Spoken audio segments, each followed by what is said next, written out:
अस्सलामुअलैकुम। उम्मीद करता हूँ कि आप खैरियत के साथ होंगे। जैसा कि आपको पता है कि आज डेटा वाइज इम्पोर्टेंट डे है।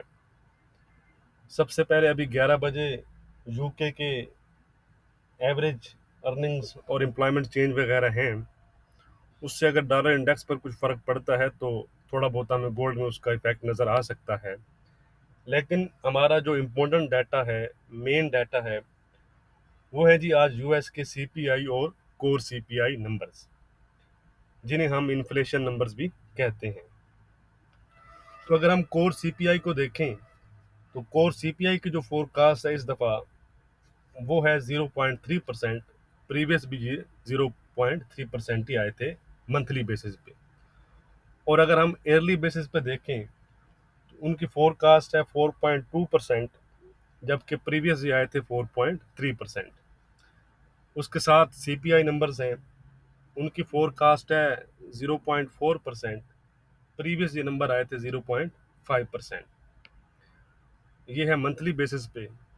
और ईयरली बेसिस पे जो फोरकास्ट है इस दफ़ा वो 5.3% है, जो कि प्रीवियस 5.4% थी।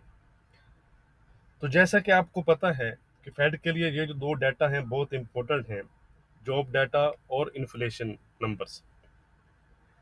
ये इन्फ्लेशन नंबर्स इसलिए भी इम्पोर्टेंट हैं कि नेक्स्ट वीक आपको पता है कि फेड की मीटिंग भी है।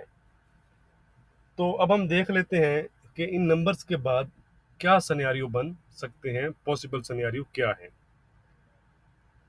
तो सबसे पहले अगर हम देखें नंबर वन सिनेरियो, कि अगर नंबर्स जो हैं वो हायर साइड पर आते हैं, स्ट्रॉन्ग साइड पर आते हैं, फोरकास्ट से अबव आते हैं, यानी कि इन्फ्लेशन अपनी स्ट्रॉन्ग साइड पर रहती है, ईज नहीं होती, तो ये चीज़ जो है ये फिर जल्द जो टेपरिंग के खदशात हैं उसको ये बढ़ा देगी, जिससे आप कह सकते हैं कि डॉलर को बूस्ट मिलेगा। और अगर डॉलर को बूस्ट मिलेगा तो ये फिर गोल्ड के लिए नेगेटिव होगा।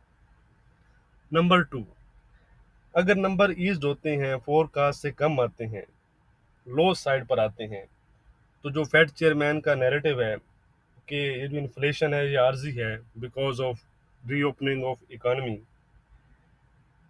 तो उस उनका जो नैरेटिव है उसको फिर तकवीत मिलेगी। और टैपरिंग जो आप कह सकते हैं कि वो फिर उसके जो डिले के खदशात हैं वो बढ़ जाएंगे। तो ये चीज़ फिर गोल्ड के लिए पॉजिटिव होगी और डॉलर के लिए नेगेटिव होगी। नंबर थ्री, अगर नंबर मिक्स किस्म के आते हैं, कोई ख़ास हमें स्ट्रॉन्ग साइड या ईस्ट साइड नज़र नहीं आती, तो फिर मार्केट भी हमें मिक्स किस्म की नज़र आ सकती है। तो ये तो हो गया ओवरऑल एक अमूमन सिनेरियो जो आम हम डिस्कस कर सकते हैं। इसके अलावा एक और सिनेरियो भी बन सकता है कि जैसे आप जानते हैं कि गोल्ड को हेज अगेंस्ट इन्फ्लेशन कहा जाता है, लेकिन अगर हम इन दिनों में देखें तो ये चीज़ फिलहाल हमें नज़र नहीं आ रही। क्यों? कि अगर हम देखें तो इन्फ्लेशन यूएस में भी और यूरोप में भी दहाइयों की बुलंद तरीन सतह पर है, लेकिन अभी भी हमें गोल्ड की प्राइसेस में वो चीज़ नज़र नहीं आ रही, हमें ये फिर भी अंडर प्रेशर नज़र आ रही है। लेकिन आपको पता है कि इसे इन्फ्लेशन के अगेंस्ट हेज माना जाता है। तो ऐसी सूरत में एक सिनेरियो ये भी बन सकता है कि अगर नंबर यानी कि इन्फ्लेशन फिगर्स जो हैं वो हायर साइड पर आते हैं और उसके साथ मार्केट या इन्वेस्टर ये समझते हैं कि ये जो नंबर्स हैं इनके बावजूद भी जो फेड चेयरमैन है या फेड है वो टेपरिंग फौरन स्टार्ट नहीं करेगा, डिले करेगा, तो ये चीज़ फिर गोल्ड को अप साइड पर भी लेकर जा सकती है। इसलिए मैं आपको कहता हूँ कि सिर्फ डाटा को देखकर, नंबर्स को देखकर आपने एंट्री नहीं लेनी होती। मार्केट का रिएक्शन देखकर, अपने लेवल देखकर मार्केट की डायरेक्शन में आपने एंट्री लेनी होती है। तो हो सकता है कि इस डाटा के बाद हमें अच्छा रिएक्शन देखने को मिल जाए, लेकिन इसके साथ साथ ये रिएक्शन कंटेन भी हो सकता है क्योंकि नेक्स्ट वीक फेड की मीटिंग है, तो उसका वेट भी हो सकता है। बहरहाल जो भी पोजीशन लें आप, वो आपने विद स्टॉप लॉस लेनी है। मार्केट है, इसमें कुछ भी हो सकता है। दूसरा, वीडियो की डिस्क्रिप्शन में टेलीग्राम का लिंक है, वो ज़रूर ज़रूर ज्वाइन करें अगर आप करना चाहते हैं तो। वहाँ पर मैं आपके साथ फ़ौरन शेयर कर देता हूँ जो भी अपडेट होगी डाटा के बारे में, क्योंकि वीडियो बनाने और अपलोड करने में टाइम लग जाता है। तो इसलिए उस पर फ़ौरन अपडेट दी जा सकती है।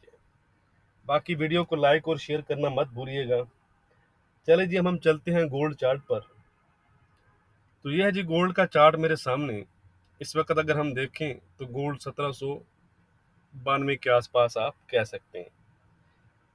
तो अगर हम देखें तो गोल्ड की मार्केट पिछले कुछ दिनों से हमें एक रेंज बाउंड कंडीशन में नज़र आ रही है, कंसोलिडेट करती हुई नज़र आ रही है। तो एक रेंज बाउंड में है, तो एक सवाल मुझसे पूछा गया था व्हाट्सएप पर, तो उसका मैं जवाब आज दे देता हूँ। मार्केट को कंडीशन ऐसी है कि जब मार्केट कंसोलिडेट करती है, यानी कि अगर डाउन आती है या अप जाती है, किसी भी पोजीशन पर जब मार्केट कंसोलिडेट करती है, रेंज बाउंड करती है, तो उसमें हम कैसे अंदाज़ा लगाएं कि जो स्मार्ट मनी है वो क्या कर रही है, वो क्या पोजीशन ले रही है। देखिए, उसका जहाँ तक मेरा ख्याल है कि इंडिकेटर्स वगैरह कुछ होते हैं, कुछ चार्ट रीडिंग वगैरह होती हैं, आप देखते हैं, आप अंदाजे लगाते हैं कि ये हो सकता है या ये पोजीशन ले रही है। लेकिन मेरे ख्याल में जब मार्केट रेंज बाउंड कर रही हो, कंसोलिडेट कर रही हो, तो हमें नहीं पता चलता कि जो स्मार्ट मनी है वो क्या पोजीशन ले रही है या वो नेक्स्ट क्या मूव दे सकती है।